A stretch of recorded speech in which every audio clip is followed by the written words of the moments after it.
Welcome to What's Left, a weekly political discussion challenging the mainstream left. My name is Andy Libson, and I'm joined here by Kenny Zepeda, and you can see next to me here on the right, I think that's on the right order, is Alex. Eduardo's not going to be here today, but he'll hopefully join us next week. We are online at what'sleftpodcast.com. You can find the link to our blog in the episode notes. Please subscribe, rate, review, and turn on your notifications, and share your favorite episode and jot down our information wherever you found this episode. All right. So today we're continuing on our part two of our discussion for the Scramble for Africa. And it was 2 weeks ago, maybe 3 weeks ago, we did our part one talking about the first Scramble for Africa, which kind of kicked off by the Berlin Conference. We're talking about from like 1840s to 1940 or something like that. And for a while, Kenny's been asking to talk about this new Scramble for Africa and what's going on there. So I'm going to turn it over to you, Kenny, to kind of like kick it off, because there's a ton of things to talk about here. And maybe we'll start with why this is an important area for us to talk about for any of us, and maybe start with you. Yeah, so I've been hearing a lot about, China's incursion into Africa, and like the way they've used their financial might and and I guess they're scrambling for Africa, right? And then you have a new player like Russia that I didn't quite understand why. And so I wanted to understand it. And overall, I think, especially us in the West, we hear very little news of Africa other than pandemics, other than militant groups, other than ethnic conflicts, right? We are presented in Africa in a very backwards way. I think it's a legacy of the colonial imperial projects that have taken root of Africa. And so I wanted to understand more because, like we discussed in the last episode, Africa has played a big role in not only in the development of capitalism, right, to the modern era, but in the Cold War and in the world wars. A lot of people died fighting for the empires, and so I just wanted to understand more. And sure enough, trying to get ready for this episode, I realized how little I really know about Africa, even though it's the continent with the biggest demographic growth in the world. The continent, right? Did I say continent or country? I mean continent. Continent. Yeah. And so, in a period where, right, we talk about climate change and resource, like the availability of resources shrinking and stuff. And I know that when I was living in San Francisco, there were a lot of casual conversations about like controlling demographic change, right? And so that essentially means going and controlling the population growth in countries like Africa, right? Because Western countries are not growing; they're actually having some demographic issues. So these are kind of the things that have always been in the back of my mind, right? That I don't buy into that demographic, issues for the world. I think the dangers to the world, as we name it here, are more the capitalist dynamics that are bringing us to a point where we are now. And so, in that context, is what I want to understand: why are these coups, right, that have happened since 2020 to now in Africa, in the Sahel region specifically? What is going on there? Because I didn't know more beyond that, uprisings, overthrows, but who are the players behind it? What are the dynamics that are shaping these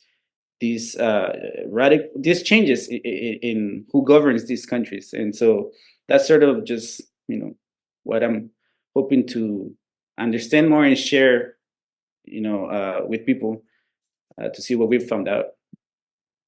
Yeah, and Alex, you'll go next after me. So I'll do a little bit of assist here because you mentioned the Sahel region, which I didn't know what that was. So the Sahel region it says here, can be defined as the North Central African semi-arid region between the Sahara Desert, which is up north, and the Savannah regions, which I guess are down south. But the way I understood the Sahel region, in many ways, it went from the tip of the Horn of Africa across there all the way through. It's a strip of land all the way over across to West Africa, which actually mirrored the path that the French Empire was attempting to establish through that region back in the day, like when they were talking about making getting control from west to east. So that's kind of that Sahel strip, and a lot of the coups which happened recently occurred in that region, in Niger and what's the other Burkina Faso, Burkina Faso, and Chad. and well, Chad didn't have a, not Chad, but no. Mali there was we one, go.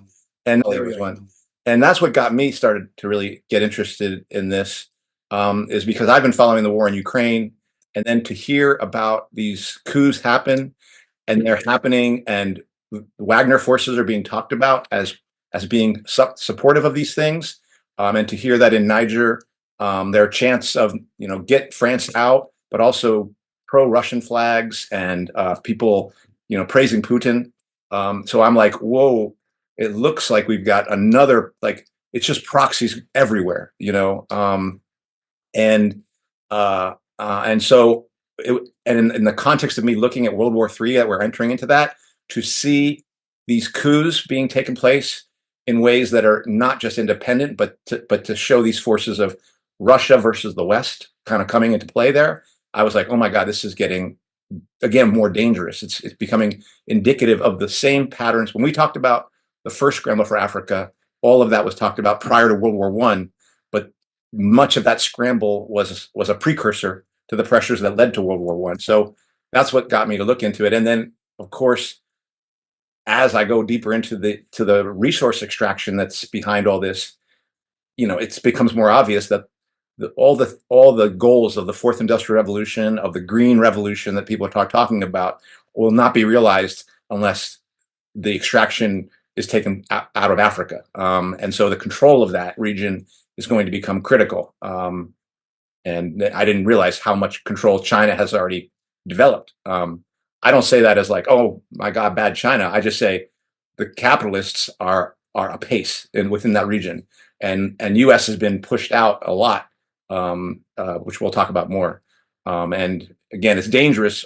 It's dangerous for Africa because it looks like big powers are going to be competing economically and ultimately militarily here in Africa. Yeah, I definitely remember Kenny bringing up this topic during the beginning of my involvement, and it kind of set off this chain of consequence, this like whole Rube Goldberg machine of me thinking more and more about Africa. And I'm really happy that we finally got to the second part in the modern day. And I guess what I'll add for now is I was actually watching this Economist video from like 6 or 7 years ago about this second Scramble for Africa.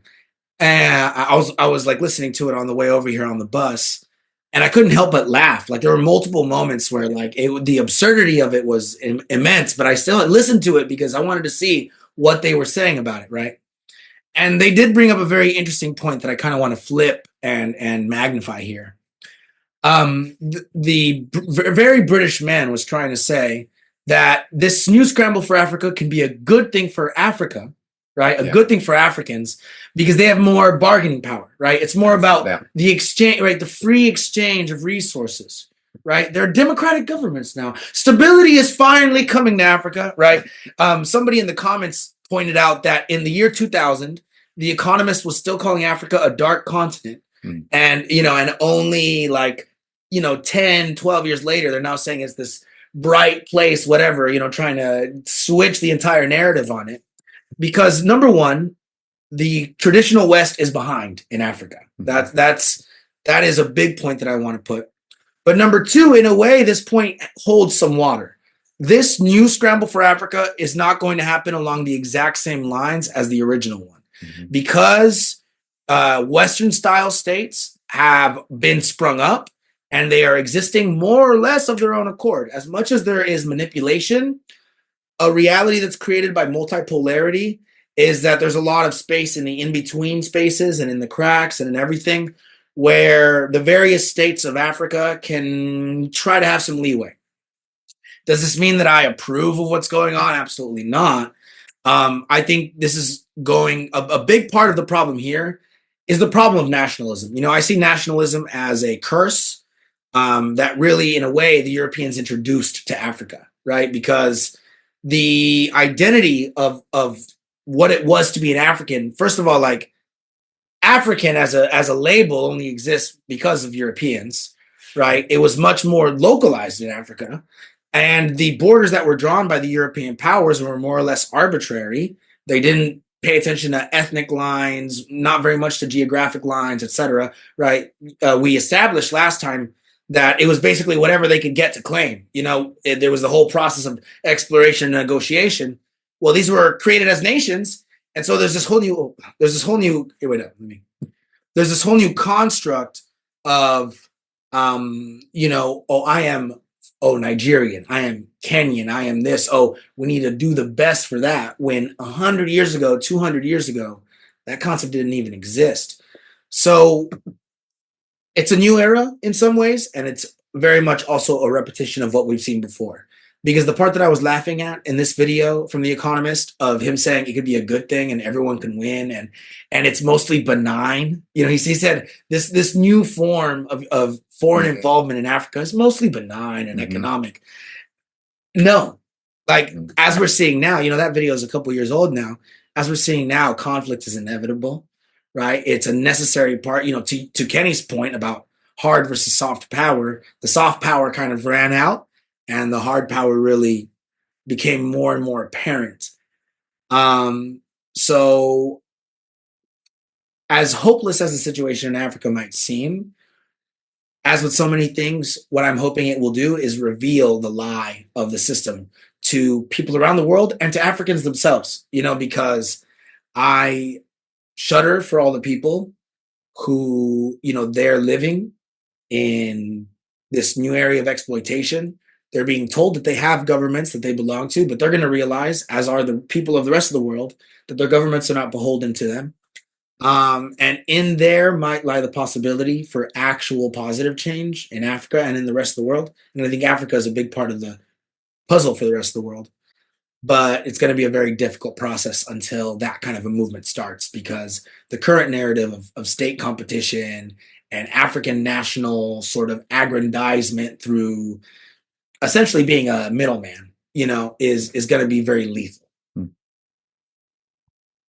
So I was wondering, so in the last episode when we talked about the Scramble for Africa, right, we left off with the Berlin Conference, right, and going to the First World War, where African nations were involved, right, like their own populations literally fought for empires, right, like I said earlier.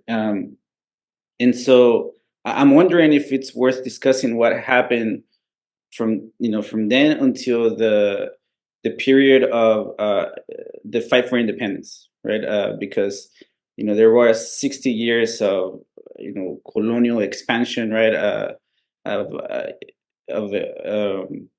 bringing the African continent into the capitalist system, right? Because by this point, that's a point I don't think we made in the last episode, where by the late 1800s, the capitalist system was well rooted in Europe, right? Like, because Jeffrey Stahl sent us that article, right, where it talks about Eurocentrism and anti-Eurocentrism, and one thing that brought up in me was to realize that difference, right, between how was Spain and Portugal different than the British, and this version of the nation states of the Berlin Conference trying to go and conquer these people, and I think that this article makes a very persuasive argument as to the difference, but again, between the British and the Spanish and the Portuguese colonies from a few hundred years before. And again, that story takes us to capitalist system and the version that we kind of know today, right? And where it's about markets, it's about property, it's about resource extraction.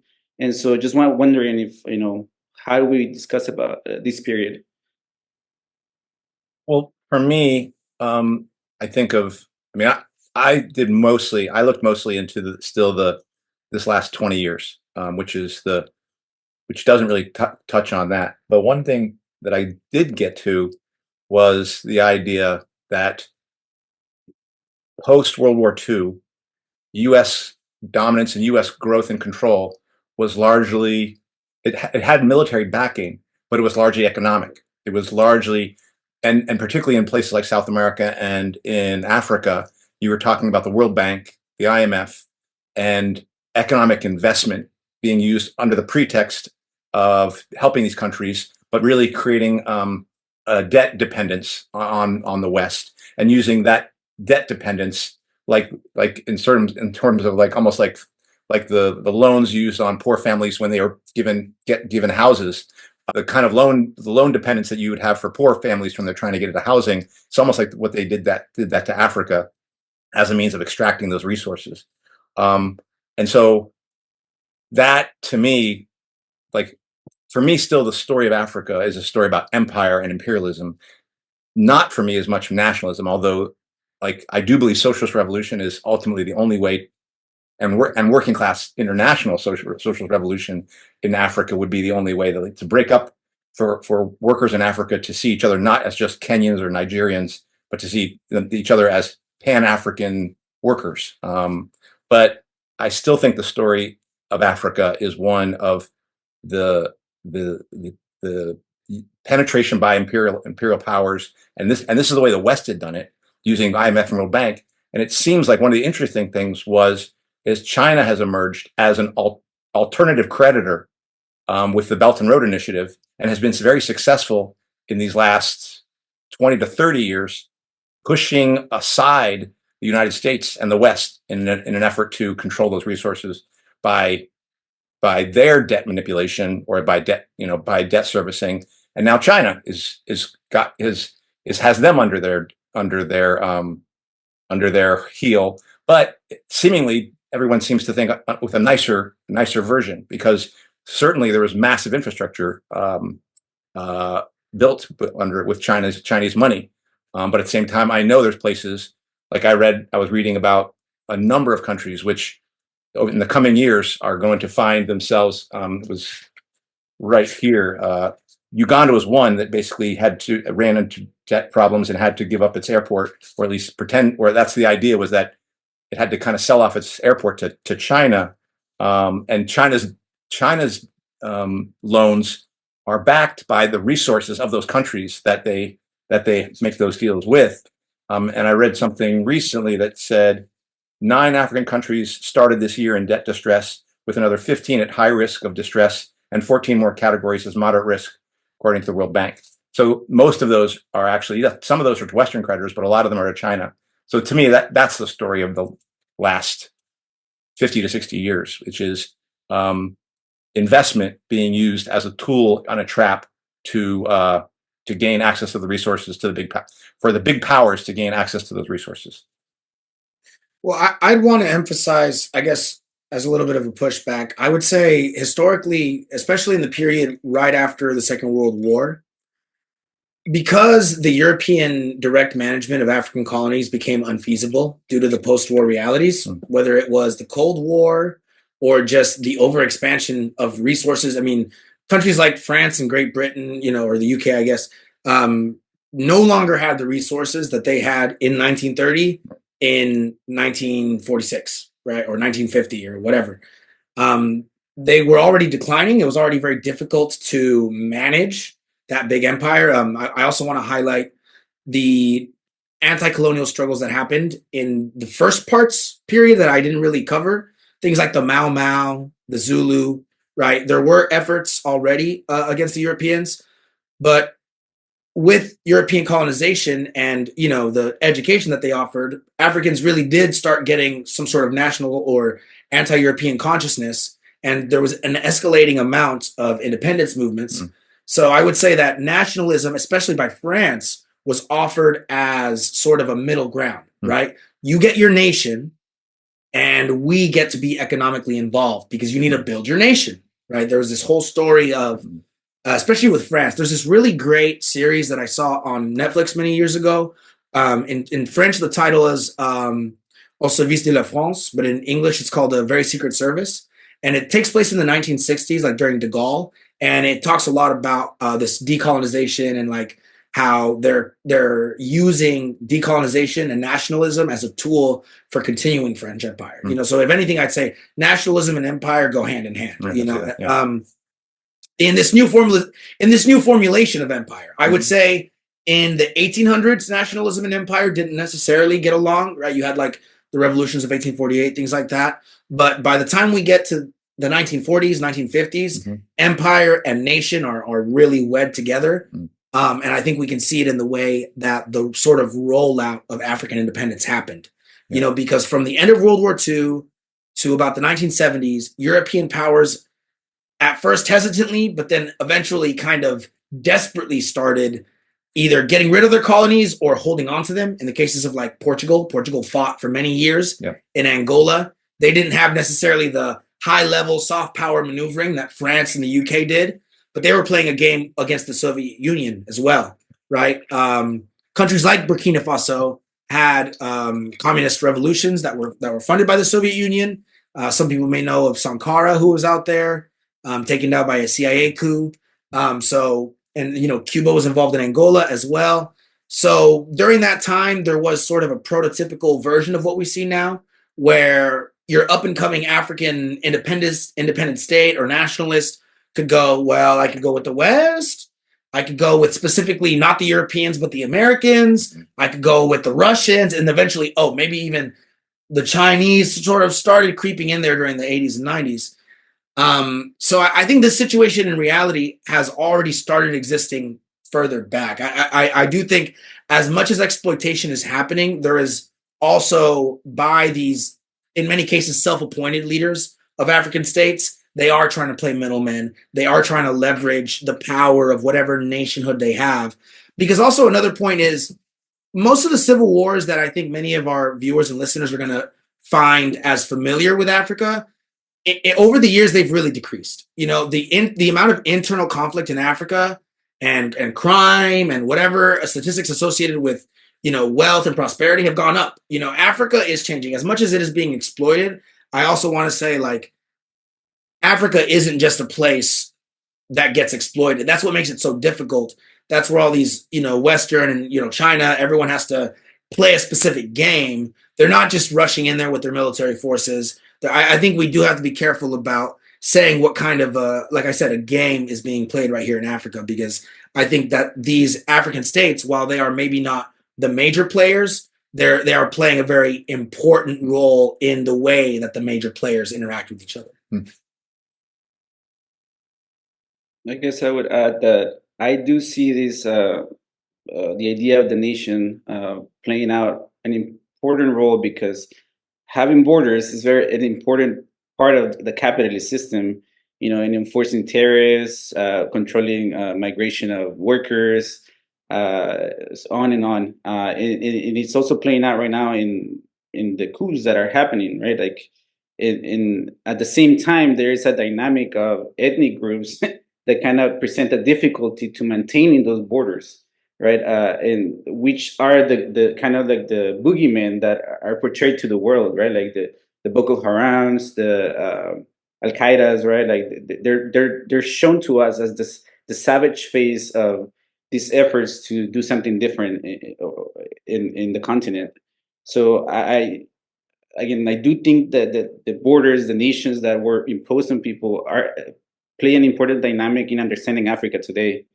And to your point, Lipson, about China, it's very interesting that China has chosen to go that way, right? That route of investing in mega projects, in infrastructure, even though they also have a record of not producing the best projects, you know, not finishing projects, but you know, but serving as a way of entangling nations into the debt trap that we've accused the West, right, of doing over the last, you know, since the Second World War.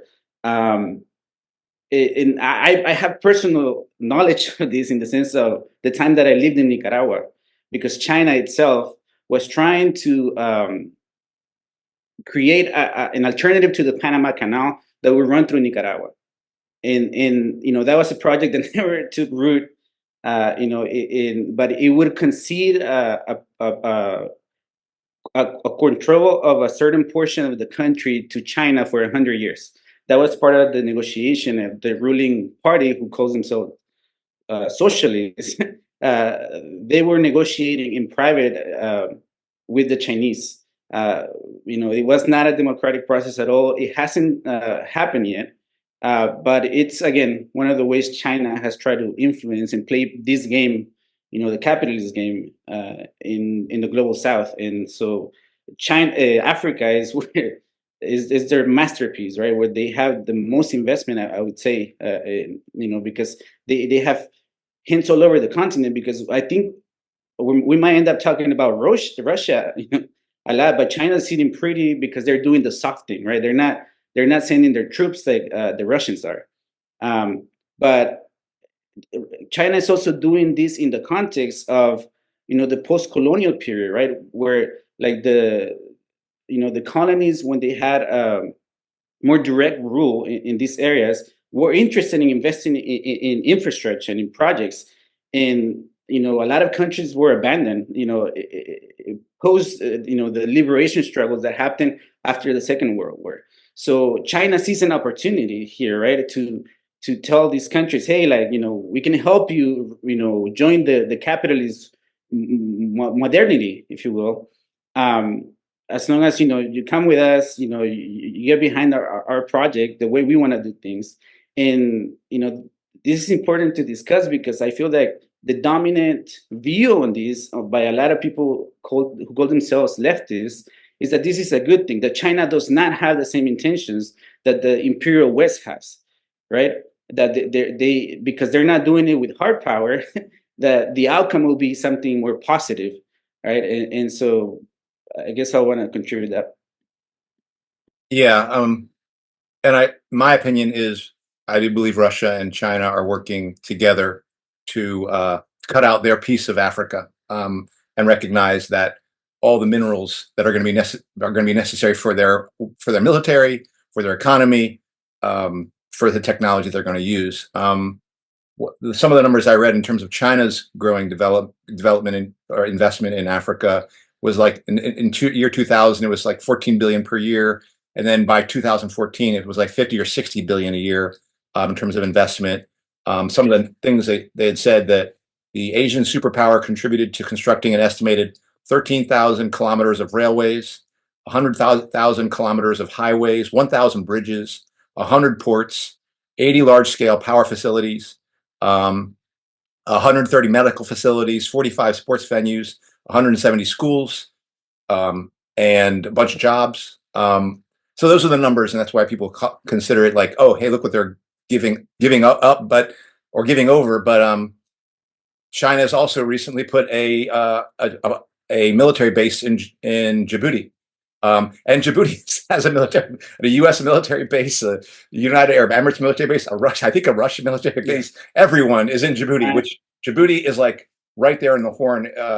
Like I guess Somalia is right on the edge of there, and then Ethiopia and Eritrea, and then there's the Gulf of Aden or something like that, which is an important port that comes out into the maybe Indian Ocean. Not entirely sure. The Indian Ocean is a little further, but it's like the Red. It's going down from the Red Sea into like the Gulf. But it's an important area, because like that's we were talking about, or I was asking you about. Like going towards the Persian Gulf. Yeah, people have heard about the United States always militarizing that stuff in Somalia, and that's Black Hawk Down and things like that. That's an important control area for any empire in that region. Just real quick, on that region, that's also where the Houthis are exerting influence. In Yemen, on the other side of the water, So it is a very important point, and despite all these bases, the Houthis are still, causing a lot of trouble in that area. Right. But the interesting thing about this as well is that as the U.S. became more economically displaced and people didn't want to deal with the World Bank and the IMF, so what happened is right after 2001, U.S. starts using the war on terror as its raison d'etre for projecting military power in the region. And so if you look at where all these military bases of the U.S. are, they always talk about how they're largely there to fight terror in those regions. And what they mean by terror are people who are not content with accepting the control of some proxy. You basically got some kind of, you've got a power in there to controlling the resources. That power is in the hand of some is a puppet for the United States or for China and for Russia. And so these quote terrorists are the ones who are like, no, you're not going to control the gold here. You're not going to control the uranium here. We want and those are the people called terrorists. What used to be called people who wanted to nationalize their own, and that was the cause of socialism back in the day. At one level, people who said, no, you can't have foreigners using our stuff. We want access to that. And even to the point of saying that, and it's not just the United States which is suffering under this. The Wagner recently in Mali had a whole unit not wiped out, about 150 or 200 men by so-called terrorists who were saying, no, you can't come in here and control these gold mines, which is the reason Russia's there. Like Russia helped with a coup in Mali, but they're not doing it just for they're nice. They expect to get a piece of the action in that region and expect to exert control. And these are the sorts of things that Russia's doing. This is certainly what the US has been doing. It's certainly what France has been doing, and it's been the basis for kicking them out.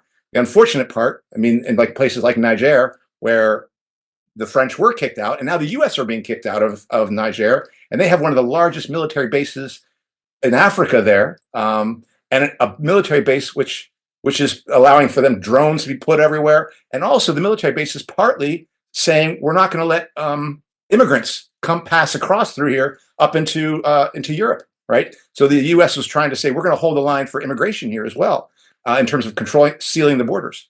So it's just, everyone's hands are dirty here. And I'll just do this last document I remember reading. It was not a RAND document, but it was like a Brookings Institute document, which was talking about challenging China's control of Africa by funding terror groups, essentially.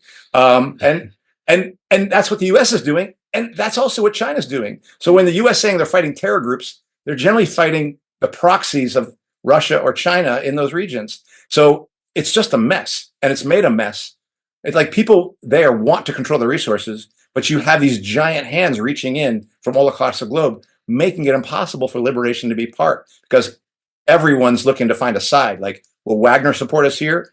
Because I don't know. I'm getting a little confused now, but it's very twisted what's happening there.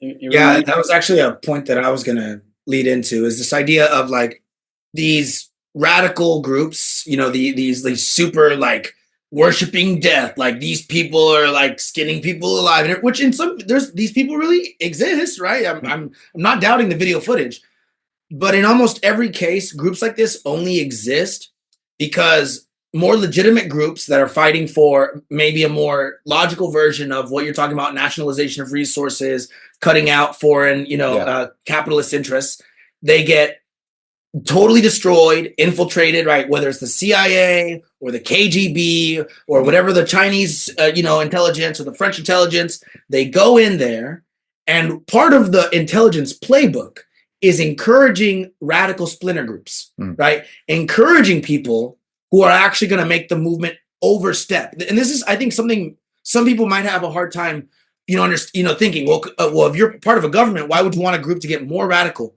more dangerous, more violent? Because then it becomes less appealing. That's the fact of the matter is also, like, you put people into a corner, right? You say, obviously they're being oppressed by the reality of the situation. They don't have good employment. There's bad health care. The resource exploitation is causing environmental issues. There's still a violence, everything like this. But any person you could go to is either a puppet of the system or essentially schizophrenic, so like that's what you're given, and most people are not going to try to eke out some third form. They're either going to fall into line or they're going to go full send on whatever it means to oppose this system. And I think that's what's very significant about what you're saying, Andy, is like, I think for Westerners, and we see this a lot also, just to briefly mention it, in discussions about Palestine, right? Everyone wants to talk about Hamas, right? Everyone wants to talk about Boko Haram. Everyone wants to talk. In cases like this, Hamas was almost directly created by the Israeli intelligence apparatus. There was the PLO before that basically doesn't even, they're still around, but they don't have the same level that they did because Hamas was created to split up the PLO support base. Mm-hmm. In Africa, you see the exact same thing happening right now. Of course, there's not necessarily so much confirmed information about this, but to me, it's just ridiculous. You know, the parallel is so, you know, if you think about Iran back during the 1950s, right? The British and the Americans sponsored a coup there, right? And it got rid of a democratically elected, right, social democratic government, and they installed the Shah. And after that, you had the Ayatollahs that the West loves to complain about, but really it's the West's own creation because you did not want to accept a situation where you were going to lose out, even just a little bit. We're talking about moderates here. We're not talking about, you know, true radical governments you know, in the times that I'm talking about. But because they historically refused to even give those people an inch, I even think back to the fact that Ho Chi Minh was at Versailles. He was reading the U.S. Constitution, believing in all of this, and they laughed him off. This is a repeated pattern of the Western colonial powers, and I'm talking about China and Russia here too. They refuse to actually have an honest conversation to the level where they would rather create a problem like a Hamas, a problem like an Al-Shabaab, an Al-Qaeda. They would rather have this exist than to actually have the conversation of what it would mean to have a fairer distribution of resources. I think to me, it's very tough. That's the playbook where you just said, right? Like I would also add to that list, you know, the narco issues that are happening in Latin America, whether it's Colombia or, you know, Mexico. You know, you mentioned Hamas, you mentioned Al Qaeda, right? ISIS is also part of that playbook. The U.S. Right, we forget about them, but yeah. The U.S. And again, like you earlier mentioned, this idea, right, that they skin people alive, they burn people alive. These were some images that we were presented with early, you know, in the post 9/11 world, right? Like I was of that generation that was bombarded with this, right? Yeah. But then again, I guess this is more savage. This is supposed to be more savage than fucking bombs evaporating people, you know, right? Like I guess Obama's bombing of Somalia, right? That was more humane, and you know, Obama's. I guess if you're a constitutionalist, killing of American citizens without due process, it's more civilized, right? This coming from a very, you know, quote unquote civilized constitutional fucking professor, right? And again, but it's part of the propaganda, right? Like on one end, it does serve the function of. I mean, I think it's all propaganda because these groups that are more radical, right? That they're supposed to not have public appeal for the world. I think, in one sense, right?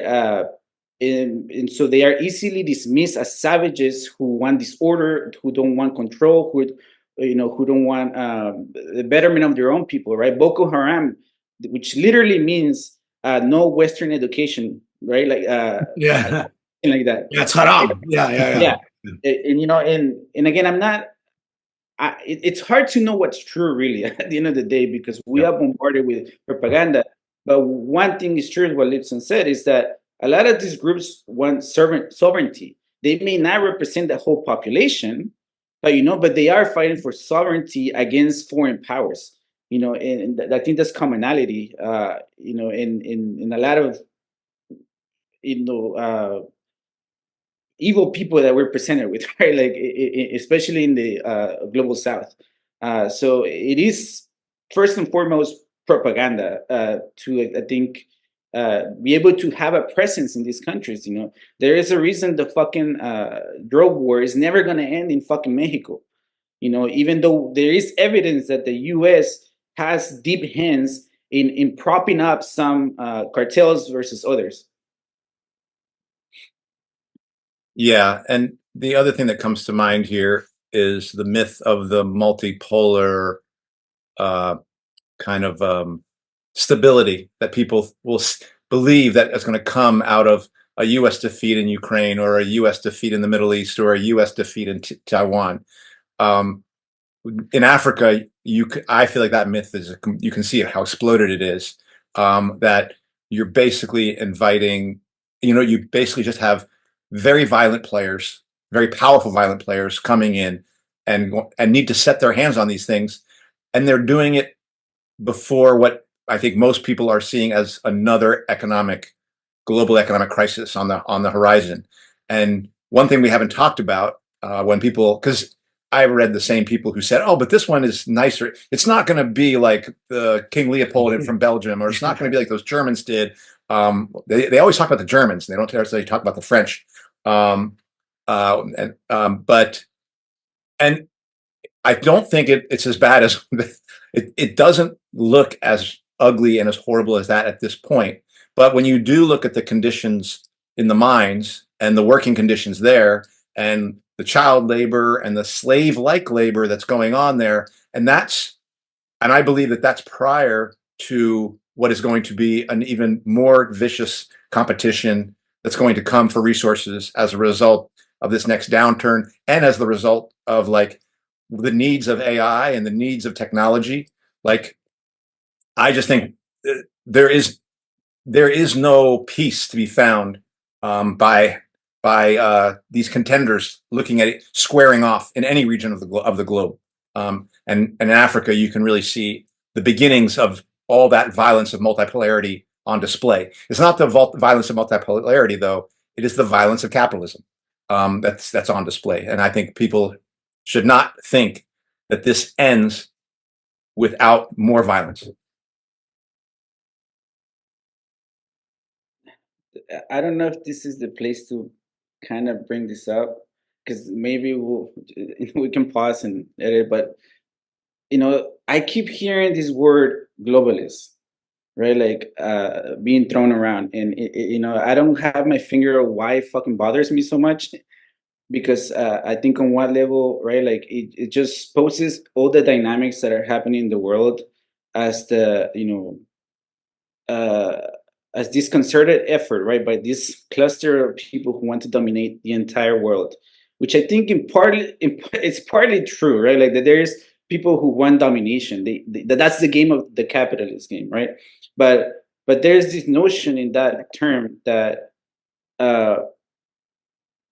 they are agreeing, right? That there's some sort of agreements, like the Berlin Conference in a way, right? Like on a global scale, that that it's not, and therefore we're never gonna tip over to the third world war, right?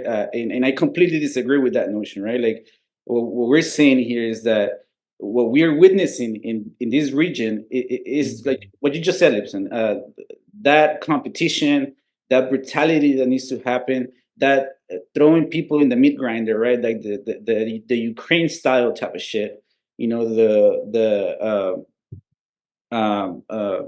Gaza style type of shit. Where you use other people's bodies, other nations' bodies to enforce, whatever fucking thing you want to do. And so, I don't know if that applies to here, but I guess I'm talking to those people who I feel are throwing that term around, because I think it's tied more to the new world order view, right? And that I disagree on that. I think there is a lot of brutality, there's a lot of shit that we need to watch out for, but there is no friends. Like there are factions, that are happening in that multipolarity, like you called it. Again, I'm repeating what you're saying. It's more violence everywhere, right? Because as people scramble, like as nation states scramble to exert power, in it makes me think of Venezuela too. Like, yes, we're talking about Africa, but Venezuela has the biggest fucking oil reserves in the world, and we just had a coup attempt again, or like, and so it's not an accident that these things are flaring up in different spots in the world. And Africa over the last 4 years, right, like has gone through a very tumultuous period that we haven't seen in quite a while, like you mentioned, Alex. And I don't know if you want to talk more specifically about those coups, or if that's useful. Well, I actually want to return to what you were saying at the very beginning, where you said you don't know if it's relevant to bring up this idea of the globalist. I think it's very good what you say, because, well, first of all, I think when we talk about this word globalist, it does refer, I think, if it is anything concrete, it refers to what you were saying, Kenny. This school of people who are descended from like Metternich and people who support the European Union and this very like European, like I think like globalism as any sort of real idea exists as a consequence of a European mentality, right? Of like European powers, European thinkers thinking we can bring our European enlightenment to the world and that will unite us all and will be a shining beacon and things will all work out somehow. Like, I think that was a vision that a lot of, especially liberals had, right? Like this was like this idea of like we're going to unite the globe just through knowledge, right? Not through like actually uniting people or giving people power or anything like that, but there will be commerce and everyone will be able to trade and buy and sell and it's great. And in that way, right, powers like Russia and China represent an entirely different vision, in some ways an older vision, right? More just supremacy, domination, right?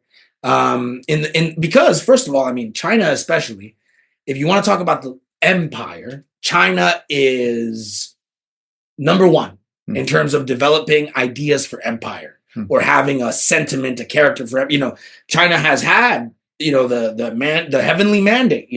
They were the middle kingdom. They saw themselves as like the centerpiece of state power, right? The huge historical villains of Chinese mythology are the yellow turbans, Taoist rebels who tried to fight for the dissolution of the imperial seat, right? In the history that the Chinese tell themselves, those are the bad villains.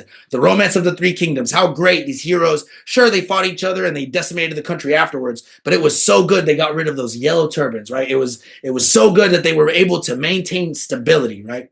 So I think China and Russia do represent a different view of the way that this kind of global integration with some sort of unique leader is going to happen, because that's still what the Europeans are trying to do, right? They're trying to do it more on the soft power dimension of like convincing people, economic, whatever, limited military intervention, whatever it is. And I think those are maybe the globalists that people are thinking about, but they are not sort of an Illuminati, New World Order type organization, to your point, Kenny. It's like the elites, while they might have a class interest, they have actual competition between each other. I think that does exist. We can see it. It is like the conflicts of the world are not just pure drama. And I think this is a point that as much as drama is used, propaganda, all of these things, I think it is a manifestation of an actual disagreement, right? At the end of the day, why do people fight? Because they disagree. I think that's the big thing at the end of the day, right? We have conflicts because at some level, people are disagreeing.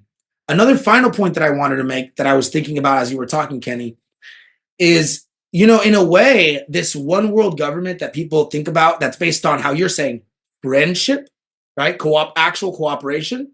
That would just be good. I mean, I think that would just be like the world revolution. People actually, if everyone was friends, I think that would be a system people would prefer. But I think this is actually a careful manipulation of, this propaganda by the states themselves. Actually, they're saying, oh, no, that's the evil thing, like this is the Freemasons, people, like if you're a communist, you're basically a Freemason, right? That's like this whole idea. The Nazis said it, so many people said it, right? Oh, you're doing, it's a secret cabal, but in actuality, while they are the ones that conspiracy theorists say are the New World Order, the globalists, right?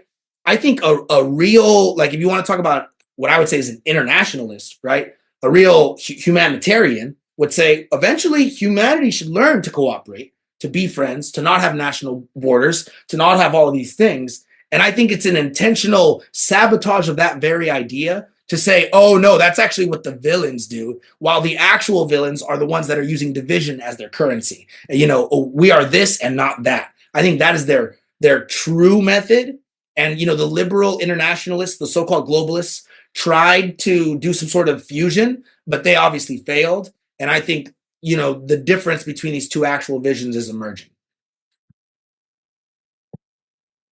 Yeah, I guess the only thing I would add to that is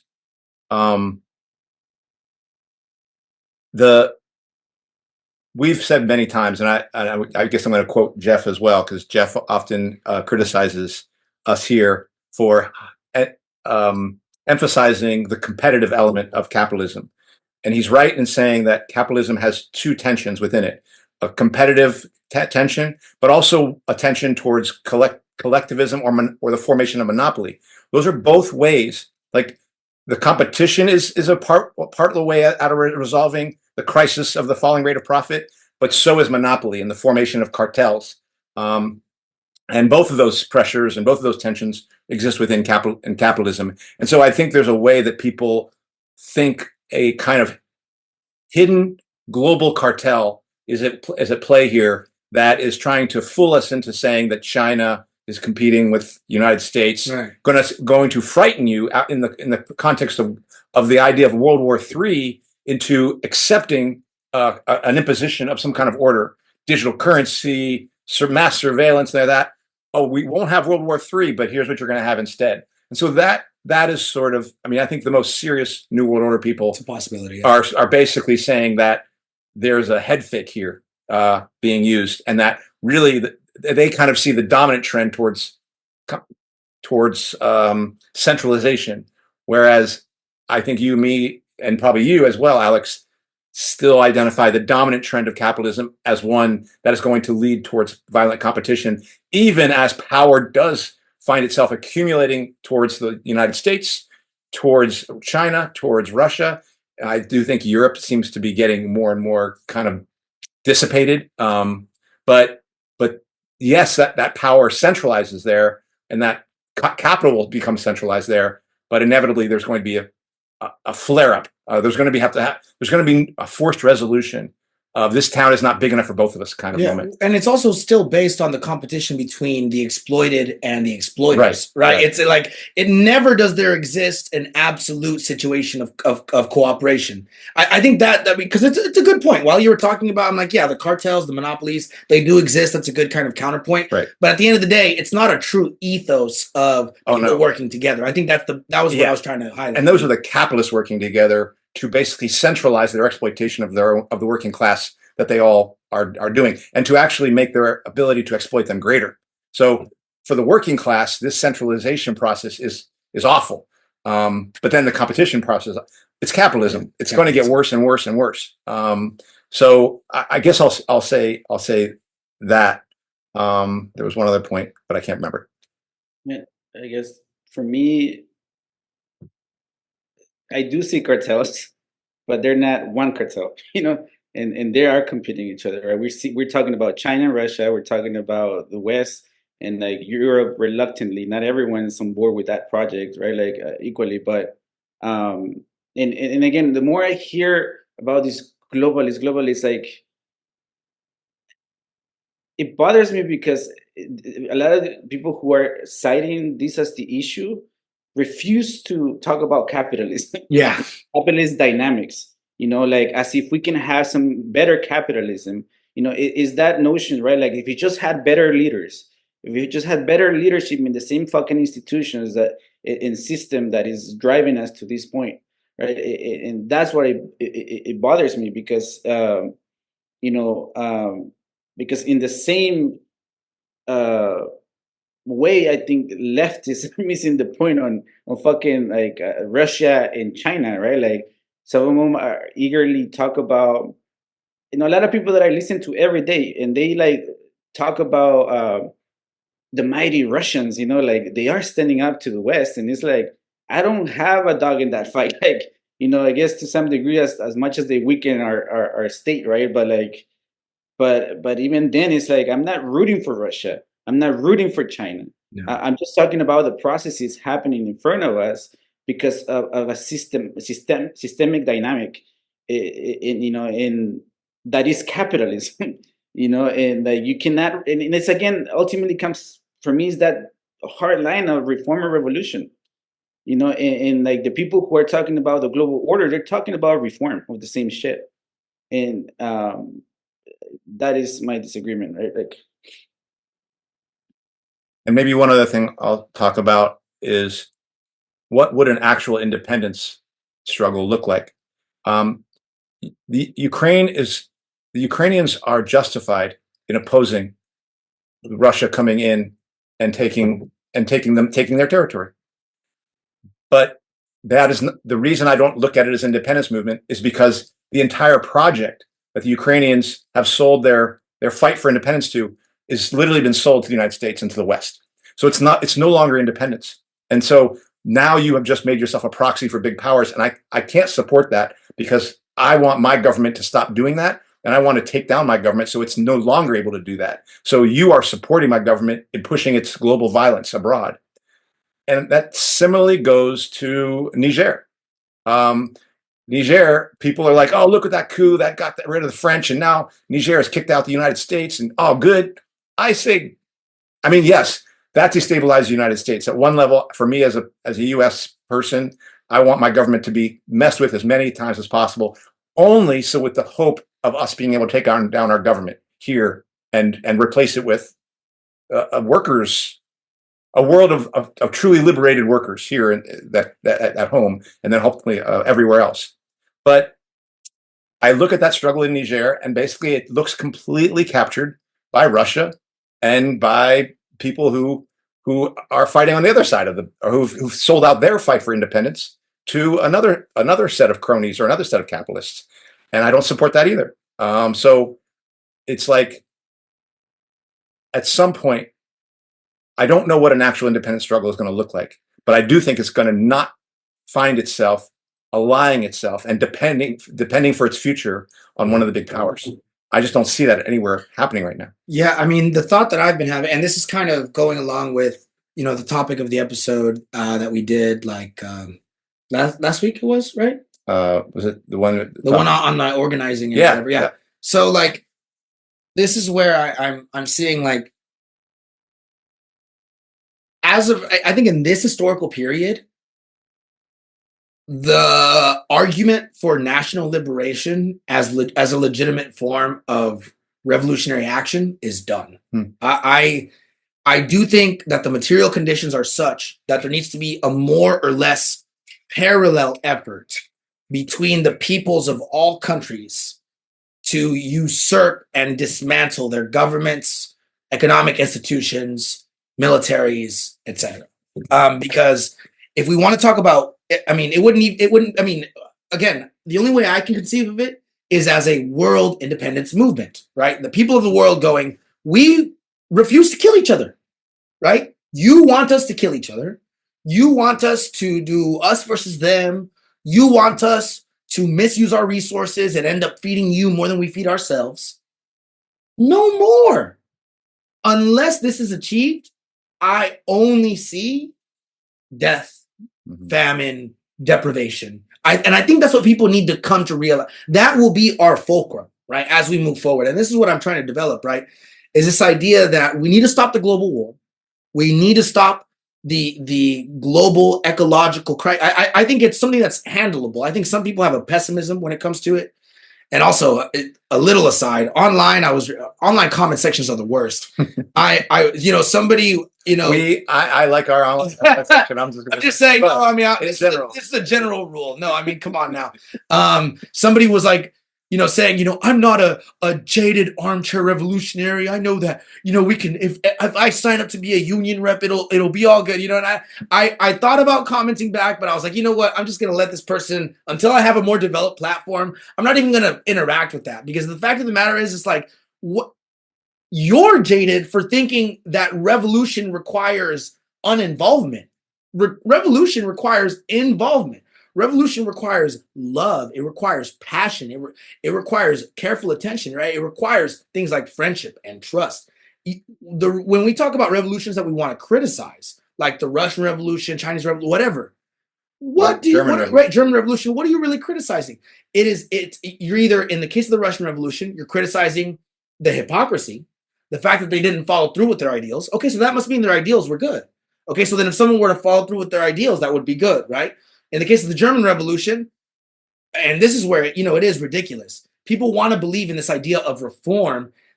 Their own brothers led fascists to kill all of these radicals, all of these revolutionaries. And this is, and again, I don't want to tire people out with my constant bringing up of the German Revolution and all of that, but like anyone that is a moderate social democrat, socialist, whatever, you are historically uninformed. I'm not going to call you a hypocrite necessarily. At the very least, you're historically uninformed because these people sold out the hope for actual change, right? World War I, as we're saying, it was illogical. It was a farce. It was an abuse upon the people of every continent in every country. An even worse abuse is on the horizon now. The people of that time, mostly, not all of them, because many of them stood up and they fought against the global war. But now we are being asked, are you somehow, for some reason, we've gotten 3 chances. 3 strikes and you're out, people. I do think baseball rules apply here. Right? We've set it up that way. This is, I think, the reality people need to wake up to, right? To these nationalists who are complaining about the globalist threat. They just want to reinvest into they just want to be the winners. Right? They don't think that whoever they're affiliated with, their families, their ethnicity, whatever, they need to rearrange it so that they're on top instead. That's bullshit. You're just going to get us into another situation like the one we're in now, whether that's 10 years from now, 100 years from now, 1,000 years from now. There needs to be an absolute total paradigm shift. It was not achieved with the socialist revolutions following the First World War. It wasn't. It simply wasn't because of socialists themselves. That's the other point that I want to make. It is because half or more of the movement refused to invest in the thing that it had been building itself up to do. More than half. More than half, for sure. Unfortunately. So again, these are the sorts of realities we need to face. If there's any hope for Africa, if there's any hope for South America, Latin America, the rest of Asia, here in America, we have homelessness. We have so many issues with the resources. Flint, Michigan was still never been fixed. Things like that. All of these issues are connected. I think this is the point that I always want to harp on for sure. These issues are not disconnected. I think some people, so-called single issue voters, disgust me. Because it's like, what do you like? You should just not be involved, because if you only see things as one thing is important, you're actually going to harm the entire situation. I think this is immediately available. In the past, maybe this wasn't so obvious, but in our world that we live in now, the butterfly effect is fully in effect. Mm-hmm. And I think this is our last best chance for there to be a movement against global exploitation and global war. But like I said, I think it's our last chance, because the war that happens after this, right? The war that starts in Africa, the war that starts in South America, is going to end either in nuclear or total technological collapse. I guess to bring it back to Africa. Yeah, sorry. I had to. Well, and before you do that, because I want to make a side note, because it's fascinating how much World War I keeps coming up and coming up. But that thing that Alex is bringing up of like, I don't even know if national liberation struggles can be considered something that can be supported now. They're not possible. It's all or nothing kind of thing. A very similar debate was had with Rosa Luxemburg and Lenin over national liberation struggles just prior to World War I. Yeah. I don't think these things are accidents. I feel like history is repeating itself. So sorry. I guess I'll comment on that. Like, I've never been a fan of the nationality, bullshit. I've always, and I remember you questioned me once, Bilibson, but I'm still standing strong. Like, I don't think that's a solution. I think, Alex, you brought it up. Like, that is, like, at least in Africa, the solution to the post-colonial world, right? Like the liberation, quote unquote, but the economic ties, like, stay strong. And like, we won't get into it, but in preparing to this, like, I learned so much about the French economic dominance in this region that we're discussing right now, like in why they have a stake in fighting the Russians off, and why then the French are so fucking, Macron wants to go to war, in Ukraine. And now I take it more serious because there is like a threat to the French whatever bullshit stability they have, right? Like, because a lot of the wealth, a lot of their economic system, is based on the domination of these regions, and their energy also sovereignty, right? Like uranium is extracted from this region, from Niger, right? Like I think France has like over 50 nuclear power plants. It's one of the countries that has the One of the most. most nuclear nations in the world. Yeah. Yeah, so there's a lot of real shit like in at stake. And but again, in what we were talking about, right? Like I always think of the Cold War, and it's kind of like that is a misnomer to like Cold War, right? Nothing happened, right? It was just tension. No, millions of fucking people died in the name of that Cold War tension. Like as Vietnam, as fucking Latin America, as many countries in Africa. Do the math. I don't fucking know. Millions and millions upon millions of people over decades. Um, in in that period, right? Like because I've come to this worldview, like right, like I've had to take the idealist eyes, take the idealist view from the so-called socialists, right? The romanticization of that in dealing with the fucking reality, of understanding that that was not communism, that was not socialism, even though that's what they call it, right? For me, socialism is democracy from below, period. If that doesn't exist, I don't give a fuck if it's Maduro. I don't give a fuck if it's Castro. I don't give a fuck if it's Ortega. I don't give a fuck, like if it's the fucking Labor Party in fucking Britain. I don't give a fuck. Like that's not, if there is no democracy from below, again, essential democracy, then it's not fucking socialism, and that's not negotiable. And again, but many countries during the Cold War found themselves picking sides, one or the other. And maybe there were countries that were trying the third option, right? Like fucking Argentina, which ended up with some other shit. But we're here again, in this binary, right? Like one or the other type of shit. And but it's still the same shit. When we talked about the Soviets, like now I look at it and I'm like, oh, that was state-run capitalism. That was not fucking that never did away with the market, like system. That never did away with the fundamental dynamics of property relations and all that shit. You know, and so Africa is so these coups happening. I don't know. I don't pick a side. I'm more than anything watching because you have strong men, rising up. Right, it's still people from the same institutional um, institutions taking control over other people in the context of a global, cartels, right, fighting each other. Um, in Again, it's the same situation that we're gonna have to find a different answer to, and very quickly, right? So I feel like that's happening in Latin America too. That's happening in Asia too. In I don't think we know the answers. I don't have an answer, but it's important to understand history, right? For that reason, that we've been here.